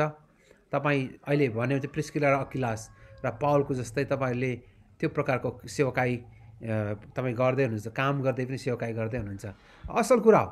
प्रिस्किला र अकिलास चाहिँ देश निकाला गरे पनि प्रवासमा पनि तिनीहरूले कसरी परमेश्वरको सेवा गरिरहे। चुनौतीको बावजुद पनि यो परिवारले निरन्तर रूपमा परमेश्वरको सेवा गरिरह्यो। मैले तपाईँलाई बुझाउनु खोजेको यही नै हो। जीवनमा यी परिवारहरूलाई कसरी परमेश्वरले चलाउनु भयो, कसरी उनीहरूको परिवारको सम्बन्धको कुरा चाहिँ इम्पोर्टेन्ट कुरा थियो। मैले जति पनि तपाईँलाई नोहको कुरा गरेँ, अब्राहमको कुरा गरेँ, जति पनि मैले तपाईँलाई तिमोथीको परिवारको कुरा गरेँ, प्रचारक फिलिपको कुरा गरेँ, रेखाबको कुरा गरेँ, मोसाको परिवारको विषयमा कुरा गरेँ। यो कुरा गर्नुको उद्देश्य चाहिँ के भन्दाखेरि चाहिँ कसरी एउटा फ्यामिलीको इन्भेस्टमेन्ट चाहिँ परिवारको एउटा लगानी, परिवारको भूमिका चाहिँ कति ठुलो छ भन्ने कुरा हो। यसका तपाईँ र मेरो छोराछोरीले परमेश्वरको सेवा गर्छन् कि गर्दैनन् भविष्यमा भन्ने कुरा चाहिँ तपाईँ र ममा निर्भर छ। तपाईँ र मैले कति धेरै इन्भेस्ट गर्छौँ, हाम्रो परिवारको लागि हामी भूमिका खेल्छौँ, कति धेरै हामी परिवारलाई हामी मेन्टरिङ गर्छौँ। त्यो कुराबाट हाम्रो परिवारले, हाम्रो छोराछोरीले, हाम्रो श्रीमती, हाम्रो श्रीमानले, हाम्रो नानीले प्रभुको सेवा गर्ने छन् कि छैनन् भन्ने कुरा त्यसमा निर्भर छ। यसकारण प्रियहरू, हामीले आफ्नो परिवारको विषयमा ध्यान दिनु आवश्यक छ। म तपाईँहरूलाई अहिले फिलिपीको 1 अध्याय पल्टाउनको लागि आग्रह गर्न चाहन्छु। म 3वटा कुराहरू तपाईँसँग त्यहाँबाट भनेर म अन्त गर्न चाहन्छु। अब केवल हामीसँग 5 मिनट मात्रै रहेको छ। फिलिपीको 1 अध्यायको 9 देखि 11 पद। मेरो यही प्रार्थना छ कि ज्ञान र अन्तर्दृष्टिमा तिमीहरूको प्रेम झन झन प्रशस्त हुँदै जाओस्। ओके, पावलले प्रार्थना गर्छन् फिलिपीको मण्डलीको लागि। के प्रार्थना रे? तिमीहरू प्रेममा झन झन बढ्दै जाओ है, that your love may abound more and more in knowledge and depth of insight. कति ठाउँ चाहिँ डिसर्नमेन्ट पनि भनेको छ, इन्साइट। अथवा तिमीहरूको प्रेममा तिमीहरू प्रशस्त हुँदै जाओ, त्यसको लागि चाहिँ तिमीहरू चाहिँ ज्ञान र अन्तर्दृष्टिमा तिमीहरू बढ्दै जाओ। ओके, ज्ञानमा बढ्दै जाओ। प्रियहरू, तपाईँ र मलाई परमेश्वरको ज्ञान हुन आवश्यक छ। वी निड नलेज है। तपाईँले पहिलो कोरिन्थी 12 अध्यायमा पढ्यो भने चाहिँ तपाईँले 9वटा वरदानहरूको बारेमा पाउनुहुन्छ। हामी सबैजनालाई थाहा छ त्यो 9वटा वरदानहरू। तर धेरैजनाले चाहिँ खालि अन्य भाषा र अगमबाडीको कुराहरू मात्रै धेरैजनाले प्रचार गरिरहन्छ। ठिकै छ, त्यो वरदानहरू परमेश्वरले दिनुहुन्छ होला, मण्डलीलाई प्रयोग गर्नको लागि, विश्वासीहरूको जीवनको लागि दिनुहुन्छ। ती वरदानहरूको लागि परमेश्वरलाई महिमा होस्। तर तपाईँले याद गर्नुहुन्छ कहाँबाट सुरु गर्छ पावलले भन्दाखेरि चाहिँ पावलले चाहिँ जब त्यो पहिलो कोरिन्थी 12 अध्याय सुरु गर्दछ, ती वरदानहरू, चङ्गाईका वरदानहरू, आत्मा छुटाउने वरदान, ती सबै कुरा लेख्नुभन्दा अगाडि चाहिँ उनले चाहिँ बुद्धिको वरदान, कतिलाई परमेश्वर पवित्र आत्माले बुद्धिको वरदान, कतिलाई ज्ञानको वरदान, अनि कतिलाई विश्वासको वरदान, कतिलाई रोग निको पार्ने वरदान, कतिलाई आश्चर्य कर्म, अगमबाडीको वरदान, आत्मा छुटाउने वरदान, विभिन्न भाषा बोल्ने वरदान, विभिन्न भाषाको अर्थ खोल्ने वरदानहरू छ। तर सुरुमा के को वरदान चाहिँ हेर्नुहोस् त, बुद्धि र ज्ञानको वरदान। अनि धेरैजनाले चाहिँ यो कुरालाई चाहिँ स्वीकार गर्दैन होला। सबै दान वरदानहरू हाम्रो जीवनको लागि पक्कै पनि फाइदाजनक छन्। तर तपाईँ र मैले याद गर्नुपर्ने कुरा चाहिँ हामीलाई परमेश्वरको विजडम अनि वी निड नलेज, ज्ञान र बुद्धिको अति आवश्यक छ। किनकि होशे 4 को 6ले भन्छ मेरा प्रजाहरू ज्ञानको कमीले नष्ट भए। We need knowledge to lead our family. परमेश्वरसँगको रिलेसनसिपमा हामी कसरी बढ्नुपर्छ, क्रिस्चियन जीवन कसरी जिउनुपर्छ, हामीलाई परमेश्वरको ज्ञानको खाँचो छ। अनि हाम्रो परिवारलाई कसरी चलाउने, परिवारमा कसरी बातचित गर्ने, नानीहरूलाई कसरी हुर्काउने, समस्या आएमा पति पत्नीबिच समस्या आएमा कसरी समाधान गर्ने, त्यसको लागि हामीलाई ज्ञान चाहिन्छ। साथसाथै पावलले यसो भन्छ तिमीलाई अन्तर्दृष्टिमा पनि भनेको छ। तपाईँले याद गर्नुभयो अन्तर्दृष्टि भन्ने शब्द त्यहाँ पावलले चलाएको छ। The depth of insight the discernment, कुनै कुरालाई छुट्याउने अन्तर्दृष्टि, त्यो गहिराई, डेप्थ अफ इन्साइट, त्यो गहिराई अन्तर्दृष्टि तपाईँ र मेरो जीवनको लागि खाँचो छ। त्यो अन्तर्दृष्टिमा पनि तिमीहरू बढ्दै जाओ। किन 10 पद यसो भन्छ पावलले, यस हेतुले कि जे कुरा जे असल, जे उत्तम छ त्यो कुरा तिमीले खुट्याउन सक, चिन्न सक। त्यो अन्तर्दृष्टिले चाहिँ के कुरा बताउँछ भन्दाखेरि चाहिँ हाम्रो फ्यामिलीको लागि के कुरा आवश्यकता छ त्यो कुरा जान्ने हामीलाई ज्ञान दिन्छ। धेरै परिवारहरू ध्वस्त भएको कारण चाहिँ त्यही हो, हामीलाई परमेश्वरको ज्ञानको अभावमा हो है, माथिबाटको ज्ञान। अनि केही कुरा भयो कि रिस आइहाल्छ, रिस उठिहाल्छ। तपाईँलाई थाहा छ नि, रिसले धेरै परिवारलाई ध्वस्त बनाउँछ। संयमताको अभाव, धैर्यताको अभाव, यो सबै कुराहरू चाहिँ हाम्रो परिवारमा हामी देखिरहेको छ, हाम्रो व्यक्तिगत जीवनमा। अनि कतिजनाले चाहिँ म त रिस उठ्यो कि डाङडुङ गरिदिन्छु भन्छ, त्यो चाहिँ परमेश्वरको ज्ञान नभएको व्यक्ति हो। प्रियहरू, मेरो यही प्रार्थना छ, पावलले पनि फिलिपीको मण्डलीले यही प्रार्थना गर्छन्, तिमीहरू प्रेममा बढ्दै जाओ, तर त्यसको लागि तिमीहरू ज्ञानमा र अन्तर्दृष्टिमा तिमीहरू बढ्दै जाओ। मेरो यही प्रार्थना छ प्रियहरू, तपाईँ कतिजनाले घर छोडेर जानुभएको छ, प्रवासमा हुनुहुन्छ। मेरो यही प्रार्थना छ परमेश्वरले तपाईँको परिवारको लागि के कुराको आवश्यकता छ, परिवारलाई कसरी अगुवाई गर्नुपर्ने, परमेश्वरले तपाईँहरूलाई त्यो ज्ञान दिनुभएको होस्। परमेश्वरले तपाईँलाई त्यो अन्तर्दृष्टि दिनुभएको होस्। त्यो के कुरा चाहिँ उत्तम हो परिवारको लागि, के कुरा चाहिँ अपरिहार्य छ परिवारको लागि, के कुरा चाहिँ खाँचो छ अहिले तपाईँको र मेरो नानीहरूको लागि, त्यो कुरा खुट्याउने पनि पवित्र आत्माले हामीलाई ज्ञान दिनुभएको होस्। त्यो कुरा चिन्ने, त्यो कुरा पत्ता लगाउने परमेश्वरले तपाईँलाई ज्ञान बुद्धि दिनुभएको होस्। अनि त्यसको परिणाम के हुनेछ त? 11 पदमा यसरी लेखेको छ, परमेश्वरको महिमा र प्रशंसाको निम्ति येशू ख्रीष्टद्वारा आउने धार्मिकताको फलले तिमीहरू भरिपूर्ण हो। परमेश्वरको महिमा र प्रशंसाको निम्ति। अनि प्रियहरू, तपाईँ र मेरो परिवार चाहिँ परमेश्वरको महिमा अनि प्रशंसाको निम्ति बनिरहनेछ। यसका मेरो यही प्रार्थना छ, परमेश्वरले तपाईँको परिवारलाई उहाँको महिमाको निम्ति बनिरहनमा सहायता गर्नुभएको होस्। यदि तपाईँले परमेश्वरको ज्ञानलाई रिसिभ गरेर तपाईँले परिवारलाई के कुरा खाँचो छ भन्ने कुरा तपाईँले पत्ता लगाउनु भयो र अन्तर्दृष्टि लगाउनु भयो भने तपाईँले परिवारलाई जुन कुरा फोकस गर्नुहुन्छ त्यो कुराले गर्दाखेरि चाहिँ परमेश्वरको महिमा र प्रशंसा चाहिँ परिवारमा आउनेछ। र अन्तिम पद पढेर म अन्त गर्छु। मेरो 1 मिनटभन्दा एकदम माफ गर्नुहोस्, 1 मिनटभन्दा एकदम कम समय छ। म एउटा पद स्क्रिनमा राख्छु र हामी सबैजना पढौँ। एफएसी 3:21 पद, माफ गर्नुहोस्। उहाँलाई नै पुस्ता पुस्तासम्म मण्डली अनि ख्रीष्ट येशूमा सदा सर्वदा महिमा होस्, आमेन। उहाँलाई नै अथवा ख्रीष्ट येशूलाई नै भनेको पुस्ता पुस्तासम्म, जेनेरेसन टु जेनेरेसन। त्यो महिमा कहाँ होस् अरे? मण्डलीमा होस् त्यो महिमा, अनि ख्रीष्ट येशूमा सदा सर्वदा होस्, फर एभर एन्ड एभर। त्यो महिमा चाहिँ मण्डलीमा सदा बनिरहोस्। कसरी? पुस्ता पुस्ताद्वारा। मेरो यही प्रार्थना छ, परमेश्वरले तपाईँको जेनेरेसनलाई, तपाईँको पुस्तालाई परमेश्वरले आशिष दिनु। अघि मैले भने म त हाम्रो पुस्ता मैले हाम्रो 7वटा जेनेरेसनहरू, मेरो हजुरबुवाको पनि आमा र मेरो अहिले यतापट्टि नातिनी हिसाब गर्दाखेरि चाहिँ हामी 7 पुस्ता अहिले छौँ। हाम्रो 7 पुस्ताभित्र परमेश्वरले यति धेरै आशिष दिनुभयो र म विश्वास गर्छु अब आउने जेनेरेसनहरू, म पछिका छोराछोरी, नाति पनाति जनाति के भनौँ, आउने पुस्ताहरूले पनि प्रभुको सेवा गरिरहनेछ। म केही वर्ष अगाडि सिक्किमको एउटा चर्चमा गएको थिएँ, सोमबारे भन्ने ठाउँमा। 136 वर्ष पुरानो चर्चमा म प्रचार गर्ने मौका पाएँ। त्यहाँ लगभग 303 जोडी लिडर्सहरूको परिवार आउनुभएको थियो फ्यामिली सेमिनारमा।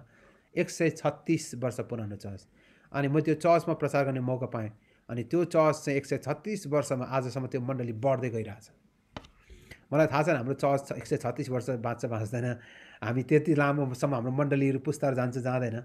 तर त्यसको निर्भर चाहिँ केमा छ भन्नुहोस् त? त्यो चाहिँ तपाईँ र हामीले आफ्नो छोराछोरीलाई कसरी सिकाउँछौँ, तर तपाईँ र मैले हाम्रो नानीलाई कसरी निर्माण गर्छौँ, हाम्रो श्रीमती हाम्रो नानीहरूलाई कसरी हामी ध्यान दिन्छौँ, त्यो कुराले आउने मण्डलीमा परमेश्वरको महिमा नरहने भन्ने कुरा चाहिँ निर्भर रहन्छ।